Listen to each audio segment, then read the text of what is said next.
Hey guys, it's Dr. Spears here with drpremed.com. I want to talk to you about studying, doing better in school, and basically embracing your fears and doing the things that you don't want to do. The reason I'm telling you that is because if you actually go and do the things that you're not supposed to, well, not that you're not supposed to do, but that you don't want to do, it's actually going to get you further ahead in life. And specifically, I want to talk about exams, the MCAT, any standardized tests you need to take, even studying for your general pre-med classes. So what happens? A lot of students, they have practice problems and questions that they need to do. However, they feel that I need to wait until I'm ready to do questions. I need to they hold off doing questions, they procrastinate on it. They feel they need to watch more lecture videos, go through the PowerPoint, read the book, or whatever they need to do, but they're avoiding doing the thing that's actually gonna get them ahead academically, and that's actually doing the questions, because you got to think about things. How are you going to be tested in school? You're going to take a test. There's going to be a set amount of questions that you need to do in a certain period of time. And your performance means the greater you're going to get. So you need to start getting yourself in that mentality sooner than later so that you can excel academically and get where you want to be.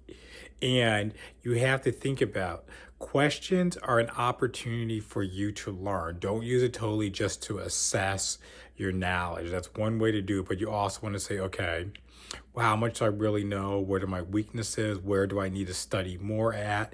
And then you even see like, okay, I read in the book, I did a PowerPoint, and it was presented in XYZ format. However, when I'm doing questions and problems, it's totally different. I didn't realize I need to approach this material at this level of detail and also make these correlations and other factors to actually get the correct answer choice. Because how many times have you taken a test and you're like, oh my goodness, Professor so-and-so totally blew me out the water. I wasn't expecting that. The way they lectured was totally different from what they put on the exam. And so you just don't want to be in that situation. And a lot of times people don't want to do practice problems or questions because they don't want to feel bad.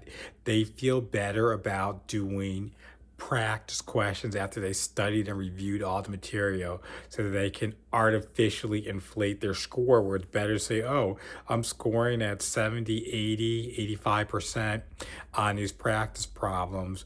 But if I start doing practice problems earlier and sooner, I'm probably only going to be in like 30, 40% range on that. And people don't like to feel bad because they think that's a reflection of themselves, that they're not scoring well. But that's not the case. Actually, if you do problems early, it's going to help you out, because what's going to happen is you're going to know what you don't know, and then when you actually do study, you're going to have more targeted approach to your academics that's going to help you excel and do better. And that's what you need to do at the end of the day. And what I like to tell people is, when you're taking these tests, when you're taking the MCAT, when you're trying to get into medical school or anything like that, nobody cares how you did on the practice tests. All they care about is that final score, that official score report that you're going to get back. So doesn't matter if somebody could be scoring 70% on the practice MCAT, then they get the real thing and they basically fail the test. They get like a 485 on it. And you have somebody else who takes a different approach where they decide, you know what, I'm going to just focus on one area at a time. I don't know all the material on it, but I'm going to start doing questions. And as I do questions, I'm going to build up my stamina and build up my knowledge for this. And so then they're scoring maybe 30-40% of practice stuff, and then they go and hit a 514 on an actual MCAT. That's what you want to do, and it goes either way with that. But you want to get in the habit of doing questions, doing a lot of questions, and doing it more often, because you want to build up your arsenal. You want to build up your pattern recognition, where things become basically automatic, where you don't have to think about it or anything like that. And just this past week I was helping somebody prepare for like the OSCE things that they need to do for their medical training, medical student, things like that. And I was basically the standardized patient, like this is how you need to do things. I'm like walking them through step by step what they need to do, and then I'm also providing the logic behind why you do things. And they're like, oh my goodness, I can't believe that nobody ever told us this, that wasn't anywhere that I've seen before. And I'm like, yep, Bates is your best friend, but I didn't get the background knowledge on that. And one of the things I was saying, when you're doing this, you have to basically make it so it's automatic. So there's nothing to think about, that you just go through your process 1, 2, 3, 4, 5, 6, 7, 8, 9, 10, all of your steps, and you're not even thinking about it. Because I said, here's what's going to happen. You're going to get in there. There's going to be a standardized patient. You know that somebody's going to be grading you. There's going to be a clock, and you're going to be so nervous. Your cortisol is going to just skyrocket through the roof. And most likely you might make a mistake, forget something. But if you just keep doing it over and over again beforehand, it's less likely that you're going to make a mistake. Or if you even do make a mistake, you're going to catch yourself, and you're going to be able to make corrections on the process, because you don't want to be like a deer caught in a headlight when you're doing this stuff, where you like make a mistake, standardized patient says something to you, or just throws you off a little bit, and then you can't even get back on track, and then you're losing all of these points. You don't want that to happen to you. That's just something down the road, but that was something I was working with somebody on earlier this week, so I just wanted to share that with you. And it's kind of the same philosophy and process that you need to have as well when you're going through getting ready for your exams. And here's the thing. Everybody thinks they have the best laid plans, where they feel like, oh, I have all this time in the world. Here's my schedule. I'm going to get through this. I'm going to have this amount of problems I'm going to do at the end. But here's what happens. A lot of those plans don't work out how you intended to. Things just go awry. Things go amiss. And then you thought, oh, I'm going to get all these questions in, and you realize you're only going to get about 50 to 70% of your 10 questions done, just because mathematically it's impossible for you to get all of those questions done. So that's another reason why you shouldn't wait to do questions at the end. You want to do it early and often. You want to build up that muscle memory, and you also want to start having what's called pattern recognition, where you see, oh, this question's written like this, so most likely they're going to be looking for this, or this question's looking like written like this, and that's a common distractor that I've seen over time, and then I know to avoid that. But if you just wait to the last minute, there's just a onslaught of information and questions you're trying to get through, that you're not even going to see the pattern recognition, and you're not even going to have time to really thoroughly go through your questions and review them and see why you're getting things right, why you're getting things wrong, because you're going to have a lot of your successes at the actual review of questions. And let's say a typical multiple choice question has at a minimum of 4 answer choices. And so every time you do a question and you review it, you're actually not reviewing just one question, you're actually reviewing 4 questions, because you got to think about this. All of those answer choices were put there for a reason. Obviously, they're going to put the correct answer choice and 3 incorrect answer choices.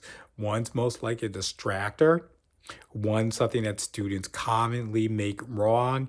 Another answer choice would be something that if you misread the question, you would choose that. So that's what, and so then if you're thinking about, oh, I'm doing my questions, I'm going through them, reviewing them at the end, and I see, okay, these are the 4 answer choices. This is correct. This is incorrect. Then you see those incorrects, and you start thinking about, oh, why did the test writer actually put that incorrect answer choice with this specific question?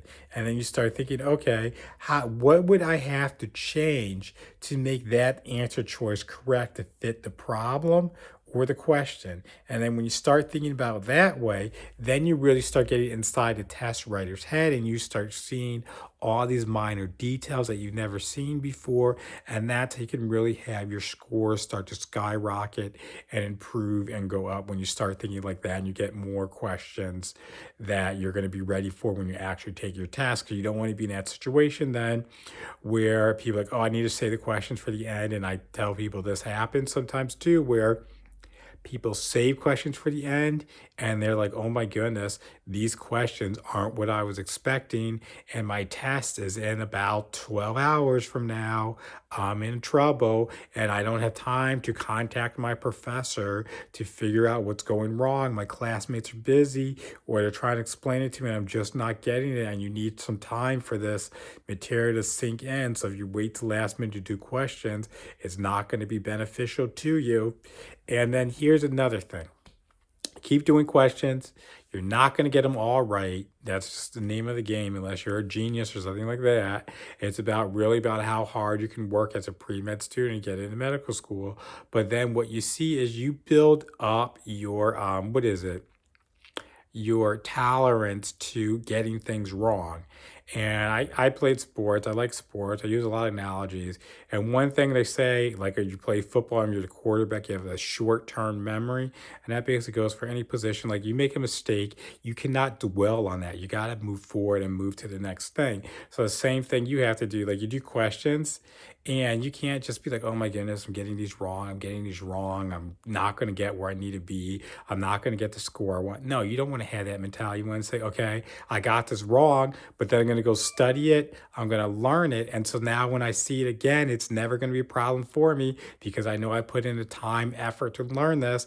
And that's what you want to do. That's a mentality you want to have. You don't want to have a woe is me, what the sky is falling mentality. You don't want to have that. You want to say, okay, this is what they're trying to do. I'm going to outsmart them. I'm going to make this a game and I'm going to just keep going, playing, and I'm going to get to the next level by doing more problems and questions and figuring out what I'm getting right, what I'm getting wrong, and making the changes that I need to do so that I can get ahead and get the ultimate score that I need so that I can be a competitive applicant for medical school by doing well in the MCAT or even in my classes so that I have a strong competitive GPA so that I can get in and get where I need to be. So that's kind of mentality that you want to have. And for a lot of people, that's something hard to do because you got to think every time you do a question, you're exposed to material in a different way and a different format. And so that way, when you take the test, it's not going to be a shocker for you. You're not going to be like, oh my goodness, I can't believe that I never came across something like that. You're like, okay, I maybe have not seen this specific question, but I know the general gist. I know the concepts I need to know, and I can apply my knowledge to that and get the correct answer choice is something that I can do because I've done a lot of questions. I didn't wait till the last minute and run out of time and then just get through only 50, 60, 70% of my attended questions. And now I'm going to see things for the first time on the actual exam. You don't want to be in that position. And then you're going to build a level of comfort with yourself as well because you've seen so many questions, you've done so many, you see the pattern recognition, you know what to expect, and basically you're working on autopilot and things are going to go a lot easier for you. So I just want to share some of that with you guys so you can kind of know what you need to be doing to make sure that you're excelling and putting yourself in the best position for success when you're taking your exams and doing everything that you need to do to ultimately become a physician.